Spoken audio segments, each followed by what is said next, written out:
Carlos Beethoven Terrero, ortopedista, especialista en salud deportiva. Doctor, ¿usted le da servicio a pacientes de los equipos de béisbol profesional instalados en el país?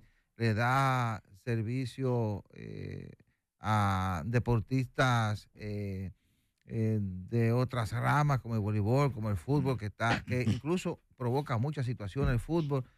¿Dónde se centra su ejercicio de la medicina deportiva? ¿Van directo a su consulta o usted baja a los equipos? Una de las cosas por la cual yo hice medicina del deporte es porque uno cuando pequeño siempre vivía en el ambiente de que los padres, mientras más deporte hacía mejor, porque estaban menos en la casa. Entonces tú lo tenías fuera haciendo. Yo hice todos los tipos de deporte. Entonces eso fue un punto de referencia para yo hacer dentro de la especialidad de la ortopedia, hacer la subespecialidad.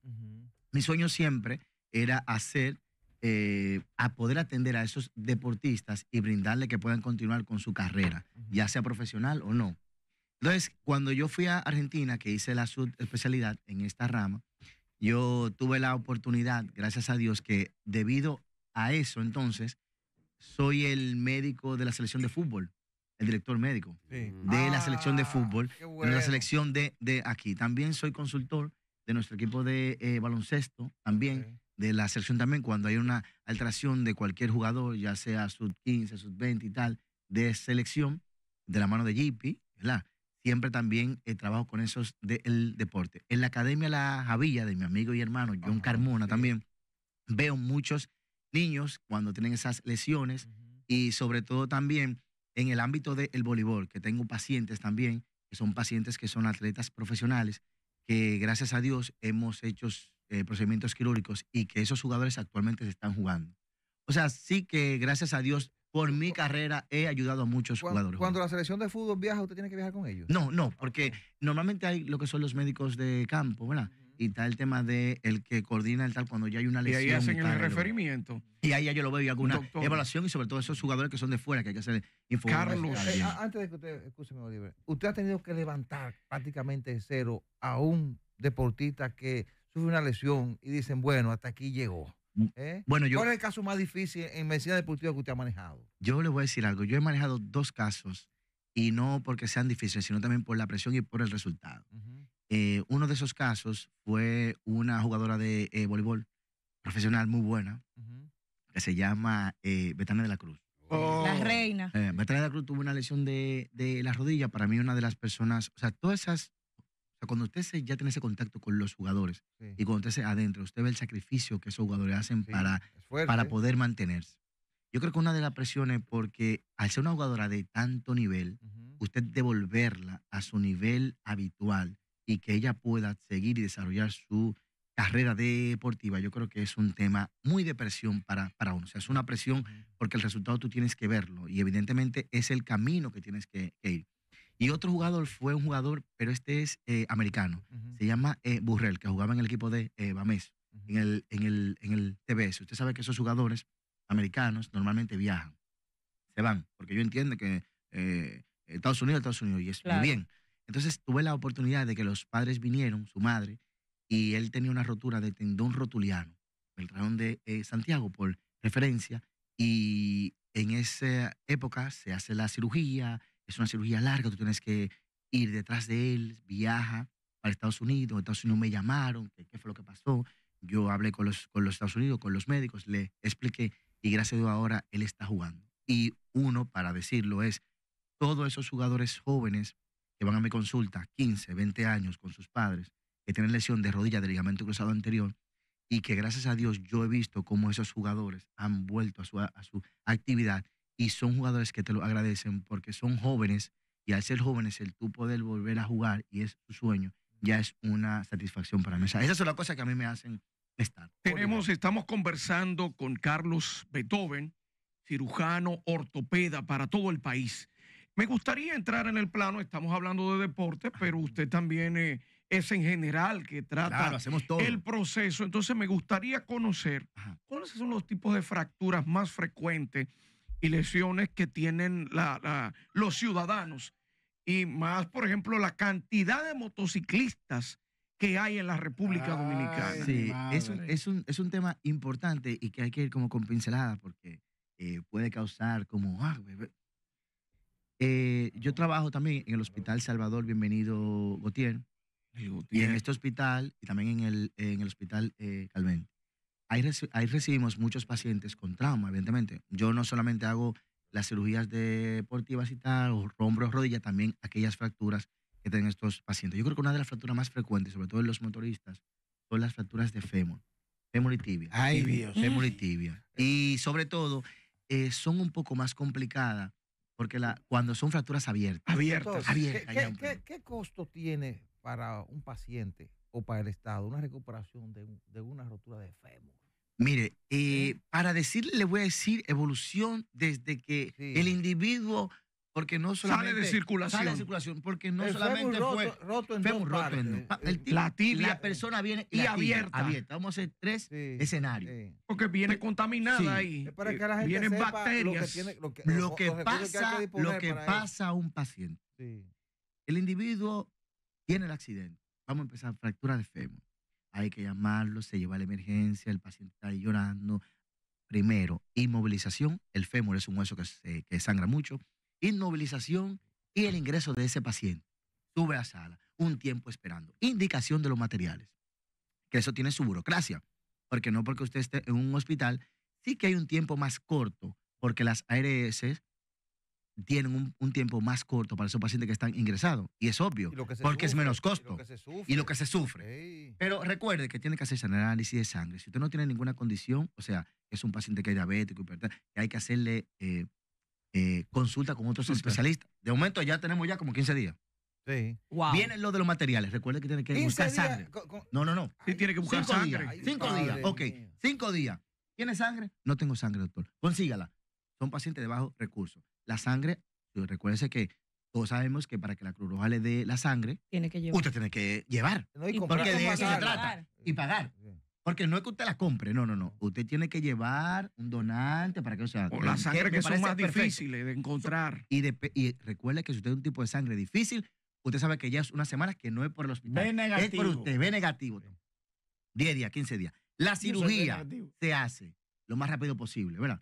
Se le brinda el servicio, se pone la cirugía. Usted se va al día siguiente para su casa. Ahora viene la recuperación. Número 1, alimentación. No, pues si no te alimentas bien, ese hueso no va a pegar. Primero. Segundo, tu nivel de conocimiento de lo que tú tienes. Tienes que hacer esa cura de herida, no puedes salir y tal.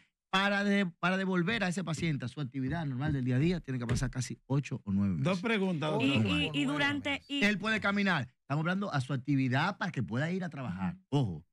Y económicamente, doctora, vamos a pensar que eso se hace en una clínica.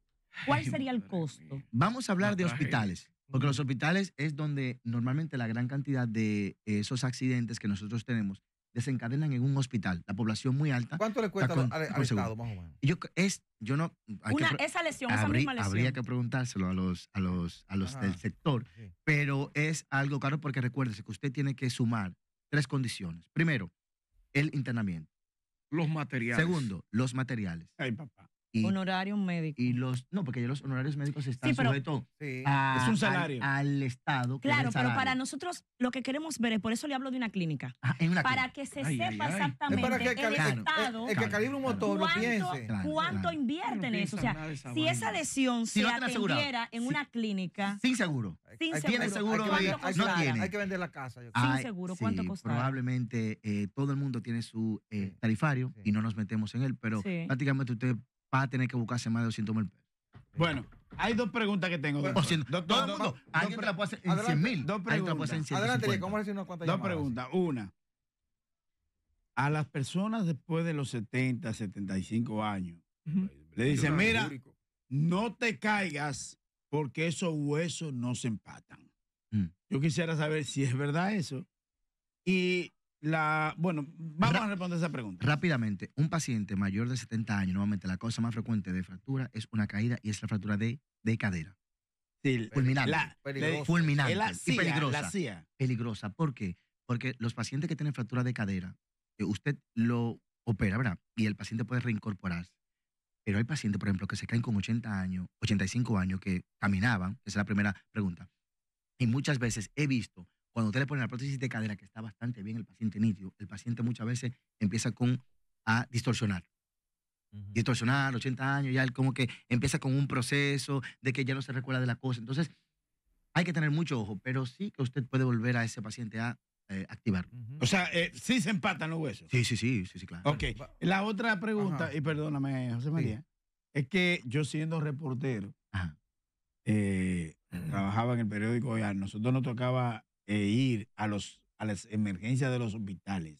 ¿Usted sabe cuándo? ¿Cuándo? En asueto de Semana Santa Ajá, claro. y en asueto de diciembre. Uno tenía que ir a cubrir en las emergencias del hospital. Válgame Dios, las cosas que uno veía ahí, eso no tiene mamacita. De llorar. Mire, y yo vi a un paciente con un hueso roto. Sí, una fractura Yo abierta. estaba en la emergencia con el médico, era un médico residente o yo no sé, de último año o algo así. Y él me dijo, espérate ahora, estoy hablando con él, dime las estadísticas, que esto. Y él de repente hace así, coge un taladro y dice, ven, tú puedes seguir hablando conmigo. Y le mete un taladro, ven acá, mi hijo, ¿y qué es esto? Yo creo que una de las fracturas más tediosas y más costosas Sí. y que son más tristes para un individuo es una fractura abierta. Porque una fractura abierta, primero, tienes que utilizar otro tipo de material. El material es un fijador externo. Sobre todo también hay que ver la herida que sea una herida que sane. Entre todo eso volvemos atrás, el tema de lo de la alimentación. La limpieza el que hay que paciente hacer. joven, con ese hierro fuera, es frustrante. ¿Y para qué se usa ese taladro, doctor? Para hacer los Para hacer orificios, hoyo, para los poner taladros entonces son los para tornillos. atornillarlo, Pero, para atornillar. doctor, mira, qué bueno que usted, Dios que mío. usted haya Esa tratado fue la este imagen tema que nunca se me ha borrado en mi vida. antes de recibir las llamadas, porque ¿Para qué el taladro? el muchacho que calibra en el barrio, que no solamente la fractura de la tibia, Sí. peronet y otro y el fémur, Sí. los miembros inferiores y superiores que pueden sufrir es sacarte de la actividad laboral. Sí. Muchos mueren, Sí. que es más difícil, y dejan la familia Claro. sin el sustento. Sí. Yo creo que es un tema que debiéramos trabajar para la concienciación de la población. Un muchacho pobre de Catanga Lomina, que no tiene un chele, que es motoconcho, sufre una fractura, el hospital, ¿verdad? Pero durar un año fuera de la actividad y sin una familia que no produzca dinero es una tragedia. Si todo evoluciona bien. Si Sí, todo todo evoluciona evoluciona bien, Porque porque si hay una recuerde- bacteria y se desarrolla la bacteria, Jodido. Mire, doctor, aquí hay muchos Jodido. hombres cobardes y me mandaron esta pregunta. ¿Cuál? Que si el pene se fractura. Ey. Yo no sé eso, pero sí. Vamos a decir, Pero sí. Sí. Sí, se fractura. Hay fractura de pene. Dos llamadas, doctor. Sí. Celia ahí, buenas. Buenos días. Buena, qué Sí. bueno que me comunique. Juan Castillo le habla. ¿De verdad dónde? que Lo felicito a ustedes y felicito al doctor. Dos cosas breves. Sí. Adelante. Primero, he pasado por situaciones con familiares de lo que es ruptura de hueso y estructura de hueso y esa cosa. Y veo que también hay muchos doctores que después que hacen operaciones, como le pasó a mi hermana, hay que volver para atrás y operar porque o quedó torcido o quedó mal. Primero eso. Y segundo, sufrí una experiencia con una hermana que tuvo cáncer, lamentablemente falleció, de mi hermana, que iba a ser operada de la columna. La pregunta al doctor, ¿es ético un médico, porque quedé frustrado en una clínica del país que es muy famosa dando ayuda, no me voy a ofrecer el nombre del doctor, que no, me dijo textualmente a mí y a la familia que él no tenía que ver el paciente para operarla, antes de operarla, que todo eran los estudios médicos que él tenía que ver. Yo le decía que la viera, que por favor le pedimos inclemencia, que la vea a ver si era factible. Mi hermana murió cuando él operó, se dio cuenta que el problema de la columna no era real y que lo que había era un cáncer, pero él nunca vio el estado físico de mi hermana y se mantuvo ahí a tal punto que nos dijo a nosotros como familia, ya nosotros con todo listo, que buscáramos otro médico, que él nadie le iba a trazar pauta. Gracias, señor. Sí. Adelante, doctor. Mire, a ese televidente vamos y para él y para muchas personas que tienen esa misma inquietud. Mire, lo primero es que vamos a hablar de la generalidad, ¿verdad? Cuando el cirujano opera, siempre todos queremos hacer las cosas bien. Primero. Ujú. ¿Por qué? Porque, bueno, usted quiere que el paciente esté bien. Cuando usted, hablando de la fractura de fémur, pone un clavo intramedular para que ese fémur pueda consolidar o pegar, ¿verdad? Influye la dieta, lo de la alimentación. Hay veces que hay un término que se llama pseudoartrosis, que es cuando no hay una consolidación, o sea, cuando el hueso no pega de manera correcta. Entonces, al hueso no pegar, hay una inestabilidad y el paciente tiene dolor. Van 6 meses, 7 meses, el paciente no pega. Tenemos que volver atrás. Entonces, hay que volver atrás, hay que sacar el clavo, hay que revisar el foco, hay que ponerle otro clavo, hay que ponerle injerto y otra vez el proceso desde cero. Doloroso. Y esto pasa, y esto es doloroso porque es frustrante, pero hay muchos factores que influyen. Y segundo, lo que él mencionaba, yo creo que cada vez, gracias a Dios, lo vemos menos, y es el tema de la no concientización de conocer al paciente. Tenemos que conocer al paciente y hay que hablar con el paciente y explicarle bien al paciente y a su familiar lo que tiene. Aló, buenos días. Buenos días, muchas bendiciones. Gracias. Amén. ¿Y de dónde nos llama y con quién conversamos? Con la señora de Baní, amiga de usted. Adelante. Yo me operé de la cadera a los 67 años y gracias a Dios voy a cumplir 80 años con el doctor Nicolás Santiago en la Clínica Integral 3. Gracias a Dios, y es un médico que yo lo llamo cualquier cosa y me he caído 4 veces. Ay, mi madre. Y Está bien operada, madre. Está bien operada, madre. Bueno, Testimonio. otra llamada. Ya, no hay más. 809-565. Está bien, doctor, muchísimas gracias. Señores, gracias a ustedes. ¿Dónde está su consulta, doctor? Sí, decir que para cualquier consulta, ustedes saben que yo soy ya prácticamente ya yo soy el consultor de FM. Claro. Yo soy el consultor. Cada cierto tiempo tenemos que hacer esta tertulia. Sí. Nosotros estamos aquí en Unicentro Plaza, en el centro RI Sport Clinic, donde damos la consulta y también tenemos terapia física. Para comunicarse con nosotros es al 809-878-1152. Ahí nuestra asistente, Eli, ahí le hace todos los pormenores y da toda la información. Unicentro Plaza, RI Sport Clinic. ¿Dónde está, doctor, el huesito de la contentura? El huesito. ese no se opera, doctor. Está dependiendo, está en varios sitios. Aquí atrás. Es ahí atrás, aquí. En el tobillo. En varios sitios, dependiendo de dónde Doctor, te yo lo me caí enfoques. en la bicicleta y me di en el hueso de la contentura Es el y yo suyo. duré media hora sin poder. Es el suyo. No, pero Me y por esta mujer le llama el pichirrí. El pichirrí. Doctor Carlos Beethoven Terrero, muchas gracias. Ortopeda.